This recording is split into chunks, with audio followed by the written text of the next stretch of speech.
help has arrived in Iraq. An international Red Cross convoy crossed the border into Iraq Saturday morning on its way to Basra. City residents have gone almost a week without adequate clean drinking water. British officials say thousands tried to flee Basra Friday, but were turned back when Iraqi militia troops opened fire on them. The Red Cross has been assured by all sides it will be able to travel across Iraq safely.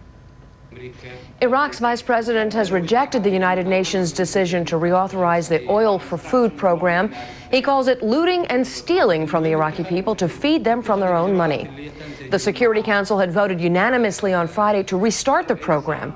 It lets Iraq bypass embargoes and sell oil to pay for humanitarian aid. The UN says 60% of Iraqis depend on the program to survive.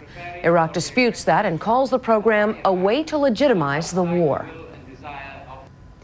A new generation of U.S. servicemen and women are discovering the harsh realities of war.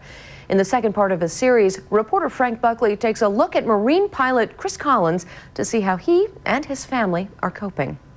The man behind the visor, flying an F-18 strike fighter, is Marine Corps Captain Chris Collins. He's only 28 years old, but he's already a veteran of war.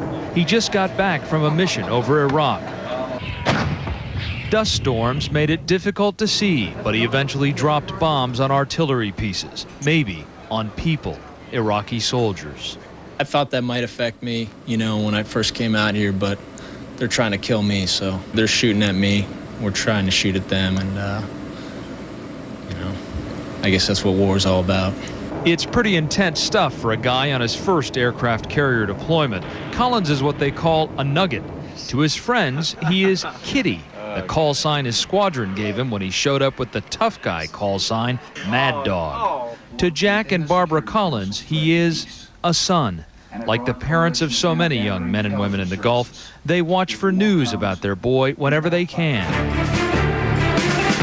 We got word to them so they could watch when we interviewed Chris about the conditions pilots were facing. When we can't see the ground, obviously we can't see the target. They stay in touch by email. Occasionally they talk by phone. Chris knows his mom is worried. I feel like every time she thinks she talks to me, it's going to be my last day talking to her, and so, she always wants to know what I'm doing, and then I tell her, and then she gets all worried, so. Now when she asks me, she's like, well, what have you been doing? I'm like, well, you don't want to know. Chris's parents pray for their boy's safe return. I'm okay. I think Christopher is highly trained, as are all the pilots. I think he'll be fine. And at the moment, he is doing what he was trained to do, to fly and fight. Frank Buckley, CNN, aboard the USS Constellation in the Persian Gulf.